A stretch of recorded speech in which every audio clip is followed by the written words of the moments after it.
Retired जेके बंसल जुड़ गए हैं, जो कि रक्षा विशेषज्ञ के तौर पर हैं। कर्नल रिटायर्ड संजीव सिरोही जी मेरे साथ में, विदेश मामलों के जानकार। आप दोनों का ही स्वागत। जिस तरीके से अभी बदलाव की बात आ रही है सामने, मेजर जनरल जेके बंसल जी, अब ये किस तरह के बदलाव हैं और क्या इसे डर्टी पॉलिटिक्स या डर्टी प्लान से जोड़कर देखें? पिछले दिनों खबर सामने आ रही थी कि यहां इस्लामिक राष्ट्र बनाने की मांग बांग्लादेश को हो रही है और इसमें बताया जा रहा है कि भाई अल्पसंख्यकों या हिंदुओं की आबादी उस तरीके से है नहीं, इसलिए इसे इस्लामिक राष्ट्र बनाया जाए। इस्लामिक राष्ट्र बनने की तरफ ये कदम आगे बढ़ गए हैं क्या इस बदलाव के बाद? Good morning Rachna ji, very happy new year to you and all your viewers. देखिए, ये जो सब कुछ हो रहा है, ये एक कहते हैं विनाश काले विपरीत बुद्धि जो है, ये वहां पर यूनुस जो है वो बिल्कुल एकदम अपने पथ से भटक करके बांग्लादेश को एक गर्त में घुसेड़ रहा है। गर्त में घुसेड़ने का मतलब ये है कि आप इस्लामिक राज बनाइए या वहाँ शरिया कानून करिए या सुन्नत कानून करिए या हिस्ट्री बदल दीजिए या मुजीबुर रहमान को बदल दीजिए, लेकिन उससे जो उसकी उन्नति तो हो नहीं सकती ना। तो आपके ही चैनल पे एक वरिष्ठ पत्रकार हैं बांग्लादेश के शोएब चौधरी, उन्होंने कहा है कि अभी जो है हमारा हाल भी ये होता जा रहा है कि हमको खाना जो ढूंढना, हमारी जनता जो जो कूड़े से खाना ढूंढ के खा रही है, जो कि कभी ऐसा हुआ नहीं बांग्लादेश में। और जो बांग्लादेश पाकिस्तान के कहने पर या उनके रास्ते पर बदल करके चलना चाहता है, और वो चलने से जैसे पाकिस्तान कटोरा लिए घूमता रहता है, ऐसे ही जो हमको भी उसी स्थिति में लाना है। तो इस तरह की वहां पे जो कुछ अच्छी सोच है लोगों की, उसके साथ साथ एक और ये जो सब आपने बताया, ये सारे एक विनाश के या जो एक एजेंडा नहीं है उसका, जो यूनुस एक इलेक्टेड गवर्नमेंट नहीं है, वो तो उसका काम था कि यहाँ पर एक इलेक्शन कराए और शांति स्थापित करे, जो कि वो बिल्कुल नहीं कर पाया, ना कर पा रहा है। और स्टूडेंट्स और जो कट्टरवादी हैं उनके हाथों में खेल रहा है। इसमें एक पॉजिटिव बात यह है कि जो वहाँ के चीफ ऑफ आर्मी स्टाफ हैं, जो वकर जमान, उनको एक अच्छी एक मैच्योरिटी दिखाई है। मैच्योरिटी दिखा करके उन्होंने एक बयान दिया है कि भाई भारत के बिना हमारा काम नहीं चलना, और गिव एंड टेक की पॉलिसी के अंतर्गत हम भारत के साथ में अपने रिलेशन बनाकर रखेंगे, और भारत का जो है वो इंटरेस्ट हम किसी तरह से हार्म नहीं हो देने देंगे, और यही हमारा भारत से एक्सपेक्टेशन है। इसी तरह से उन्होंने चाइना के लिए कहा कि ठीक है, वो हमारे डेवलपमेंट के लिए है। तो इस तरह की बात करने के लिए अब यूनुस को समझ आ जाना चाहिए।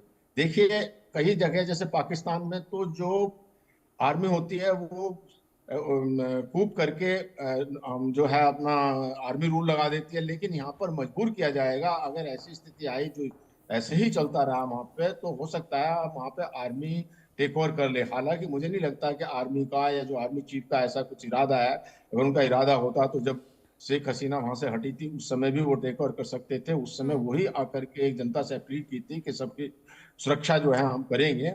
और इस प्रकार से जो अभी जो यूनुस है वो इस तरह से एंटी नेशनल अपने देश के लिए भी वो बड़ा जो डैमेज कर रहा है, और जो एक तरह से पॉजिटिव अप्रोच या एक बैलेंस अप्रोच जो है वो आर्मी चीफ की है, वो वाकई में अच्छी है बांग्लादेश के लिए। उसी से बांग्लादेश में कुछ शांति या बांग्लादेश रह सकता है, नहीं तो बांग्लादेश छिन्न भिन्न हो जाएगा। और इस तरह की बातें जो हैं अभी पाकिस्तान के मीडिया या पाकिस्तान के चैनल पर भी होते हैं कि जो बांग्लादेश कर रहा है उससे वो छिन्न भिन्न हो जाएगा और उसके टुकड़े टुकड़े हो जाएंगे। तो इस तरह की बातें चल रही हैं। तो ये पाकिस्तान जो है, जो वहाँ के हुक्मरान हैं और जो आईएसआई तो ये कह रहे हैं, लेकिन जनता दोनों तरफ की जो समझदारी से काम करती है। लेकिन ये जो हुक्मरान हैं ये अपने फायदे के लिए इस तरह की चालें चलते रहते अब हैं। इस तरह से अपने फायदे के लिए बांग्लादेश के माहौल को खराब करने ना। और कर्नल सिरोही, किसी भी देश की नींव वहां के युवा और बच्चों के आधार पर रखी जाती है। अब अगर बच्चों को ये बदला हुआ इतिहास पढ़ाया जाएगा तो इसका भविष्य आप कैसे देख रहे हैं? और जब शेख हसीना के लिए मुश्किलें खड़ी होनी शुरू हुई थी, जब वो बांग्लादेश में मौजूद थी, तभी से खालिदा जिया की जो पार्टी थी वो बहुत ज्यादा एक्टिव हो गई थी। फिर जब शेख हसीना अपना देश छोड़कर उन्हें जाना पड़ा, उसके बाद पार्टी और ज्यादा एक्टिव हो गई। इसीलिए भी क्या ये भी एक मंशा तभी से गढ़ी गई थी कि शेख मुजीबुर रहमान का नाम इतिहास से मिटा दिया जाए और खालिदा जिया के पति जियाउर रहमान का नाम यहाँ इतिहास में रखा जाए, वो भी एक नायक के तौर पर? रचना जी, बिल्कुल आपने जो है सही, शुरू में जो आपने इंट्रोड्यूस किया था बिल्कुल सही किया था। ये जो सारे के सारी कार्रवाई की जा रही है, ये 1971 की लड़ाई को बांग्लादेश की हिस्ट्री से दूर किया जा रहा है। उसमें दो मेन रीजन है। पहला तो रीजन ये है कि मुजीबुर रहमान को, जो इनको वो अपना राष्ट्रपिता कहते हैं, अब वो अपना पिता बदल रहे हैं, अपने बाप को बदल रहे हैं।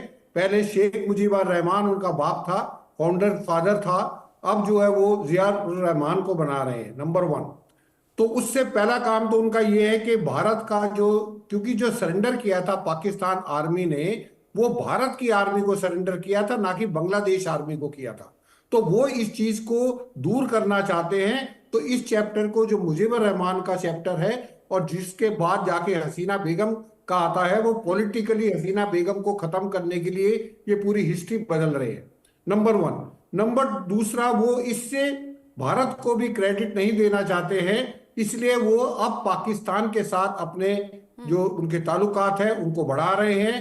पाकिस्तान की आर्मी, जिस पाकिस्तान की आर्मी ने बांग्लादेश में इतना अत्याचार, इतने बलात्कार किए, इतने लोगों को मारा, वही पाकिस्तानी आर्मी अब बांग्लादेश में जाके उनके ऑफिसर्स को ट्रेन करेगी। ये बड़े दुख की बात है। अब तीसरी चीज ये आती है, जो हिस्ट्री लिख रहे हैं, ये मोहम्मद यूनुस हिस्ट्री नहीं लिख रहे हैं।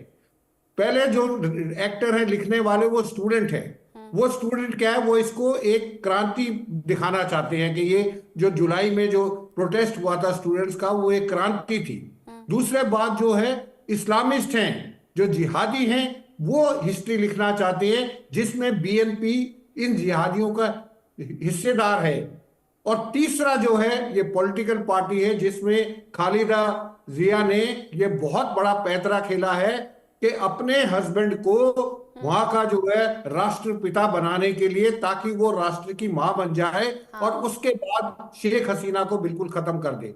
तो मोहम्मद यूनुस के हाथ में कुछ नहीं है। मोहम्मद यूनुस साहब वहां पे सिर्फ सीनियर एडवाइजर वैसे जो बने हुए हैं, अदरवाइज वो किसी को एडवाइज नहीं कर रहे, ना वो किसी की सुनते, ना उनकी कोई सुनता। तो आपने जिस तरीके से जिक्र किया, ऐसा लग रहा है अपने अपने पॉलिटिकल फायदे के लिए देश का सत्यानाश करने की जैसे ठान ली है। अब इन सब के बीच में, चूंकि अभी जिक्र किया गया था मोहम्मद यूनुस का, आप दोनों के ही जरिए, तो मोहम्मद यूनुस को आर्मी चीफ ने दी है एक बड़ी नसीहत। अब ये नसीहत क्या है, ये जान लेते हैं, जिसका जिक्र अभी बंसल सर कर भी रहे थे। बांग्लादेश में हालात काबू से बाहर हो रहे